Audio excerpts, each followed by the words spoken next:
It worked! Oh, but damn, that was a long commercial. That housewife won't shut the hell up.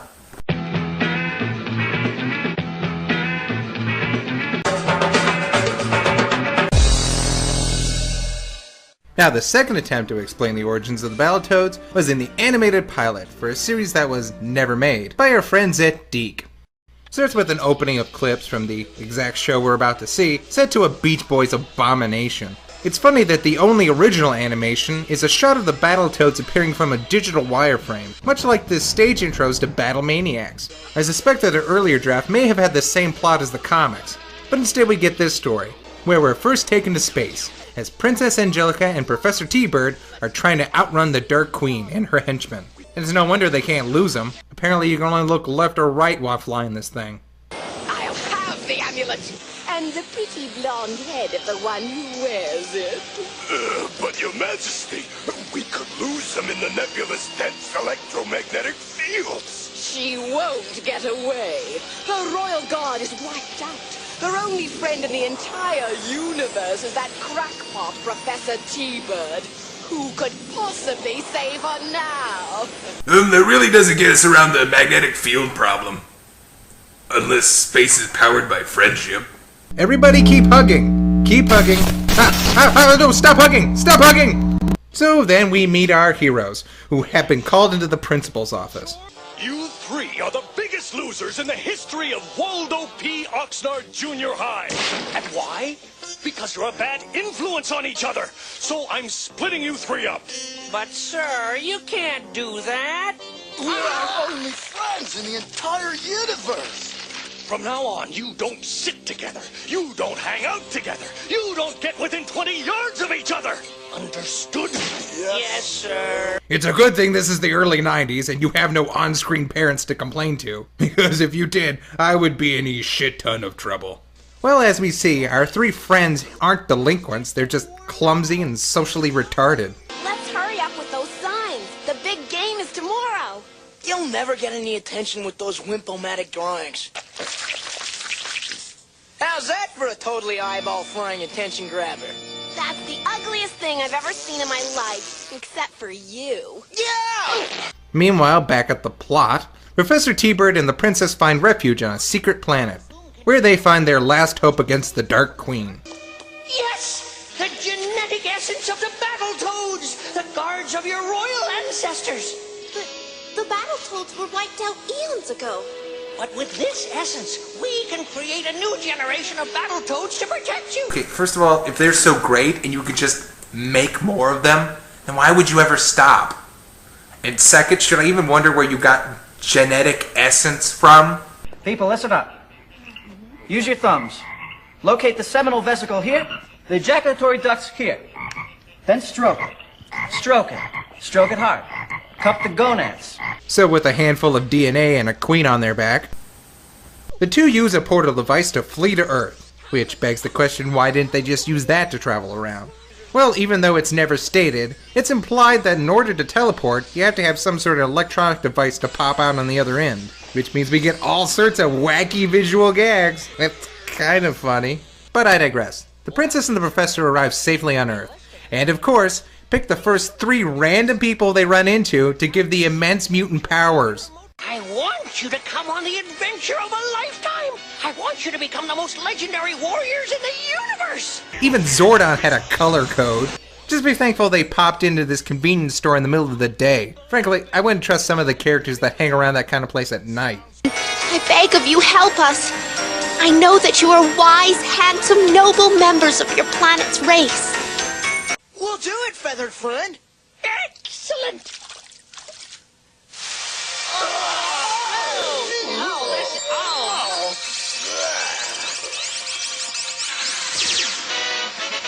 Dave, you're a toad.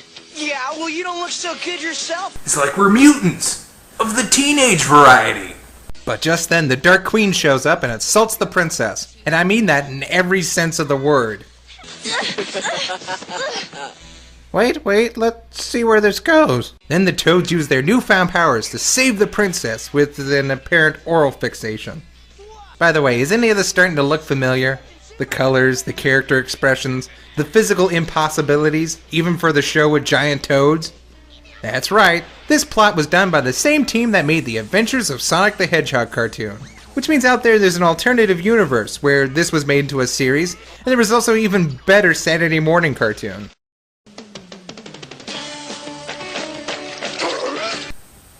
Wait, is that Hava Nagila? You put a cherished Yiddish folk song in your crappy little cartoon about giant amphibians fighting space pigs?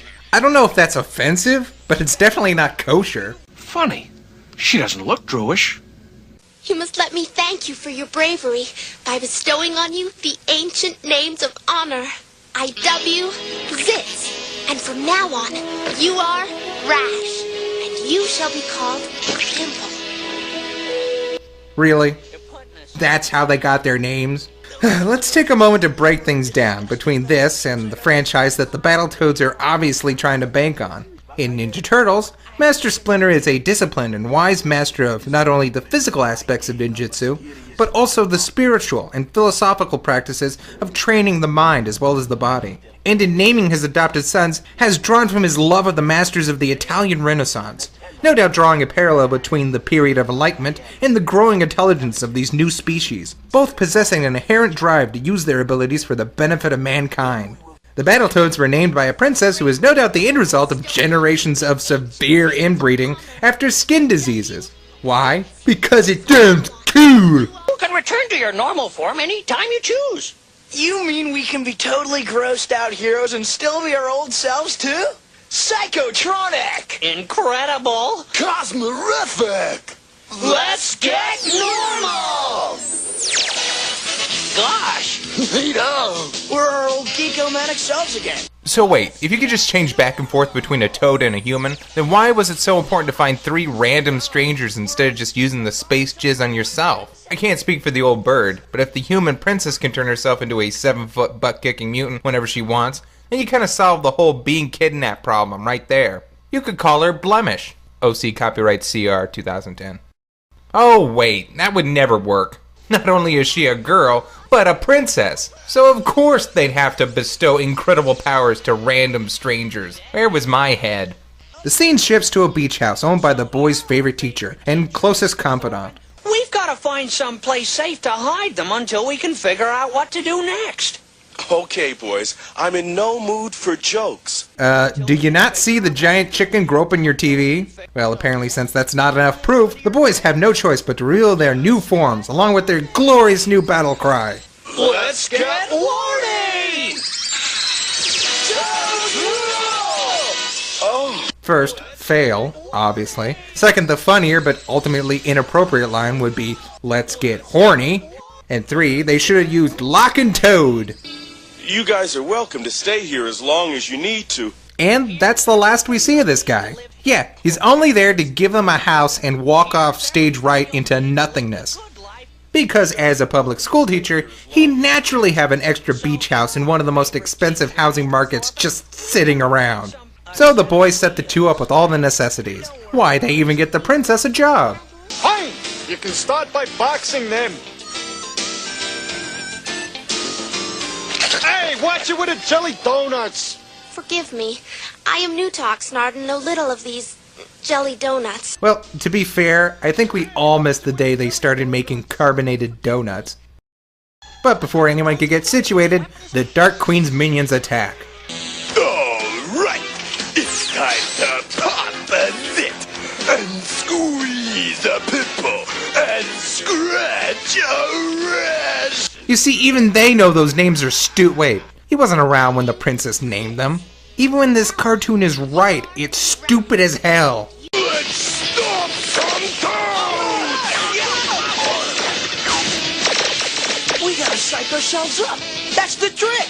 I'm a brain-banging, mud-stomping megatoad, man! Far out. Full metal earmuffs. Now, if you didn't catch that, and how could you, it helps them activate their special hand powers if they shout things to hype themselves up. They are literally powered by forced catchphrases, useless buzzwords, and insane ramblings. Anyway, it turns out that this was all just a distraction, so the Queen could kidnap the princess and destroy T-Bird's teleporter golf club thingy. But if the princess has been taken to another galaxy, how can we rescue her without a teleporter? In our toadster! Are you off your nut? This heap won't even make it around the block, and it's got 3 flat tires. I've made some modifications. Besides, where we're going, we don't need tires.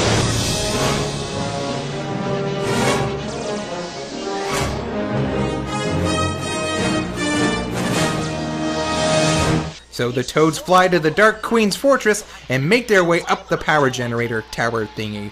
As her evilness prepares to, alright, I get it now. There is no plot to this show. It's all just an excuse to put the princess in mildly arousing situations, because the Queen and the princess made out one time at intergalactic boarding school and she just can't let go. Well, before the Queen can break out the silk straps and candle wax, the Battletoads show up. Unfortunately, the Queen pulls that cheap tornado move she does in the game, and the Toads can't touch her. We're never gonna stop that black tornado. Say, if that's the main power shaft...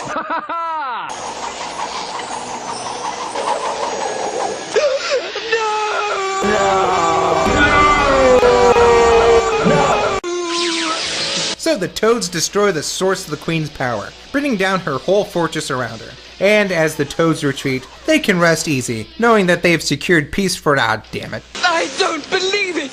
My generator is gone! I'm powerless! It's those Battletoads, Majesty. We just can't fight them. Oh, yes, we can. I will muster my last remaining power reserves and destroy them! Why don't you use the last of your power to rebuild the thing that was giving you power, and now we're back in school. Oh! Hey, watch it, man! What's going on here? I told you not to see each other anymore. You violated my order. You 3 are suspended. What is your damage, you demented fat-ass piece of shit? They were hanging a banner! That's the opposite of delinquency! They fell 2 stories, and people just laugh? Oxnard, California is just dick. I can't really blame the guys for doing what they do next. Let's get woody! Toads rule! And this is what I remember this cartoon for. It's the first time I've ever seen a superhero just get so fed up with the assholes around him that they just say, screw you, I'm a superhero, deal. I don't care if it's stupid in the long run, it's just awesome. So, no standing ovation? So anyway, the Dark Queen shows up, does a sexy pose, and starts tearing up the town.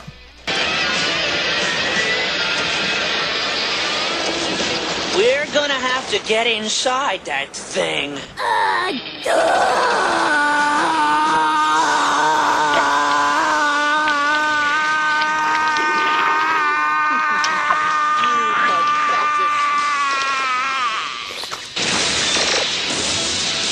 So the Battletoads save the day again, garner the respect of the community, and celebrate with a high five. Yeah, sure, this and Skyline. Well, what's left to say? It's really stupid. Although I think all the elements are there, it just needs some serious refinement. After all, just take a look at the pilot for Sonic Sat AM. As you can see, it's more colorful and comedic than the rest of the series, which has become a cult classic. And like I said last episode, it's a shame considering how marketable the Battletoads franchise was. But after the first game, the series just kind of fizzled out. The only other high point I could think of for this series was a crossover with Double Dragons, the DiC animated Double Dragons. Now we're living in a climate where the entertainment industry is digging up corpses of all sorts of old properties. And what I'm saying is, if you can greenlight a Marmaduke movie, then why, oh why, hasn't anyone attempted to revive the Battletoads? I'd kinda like to see a new game or something from them before I get a Cats and Jammer Kids movie. But for now, let's all raise our giant fists and salute to a franchise that clearly croaked before its time.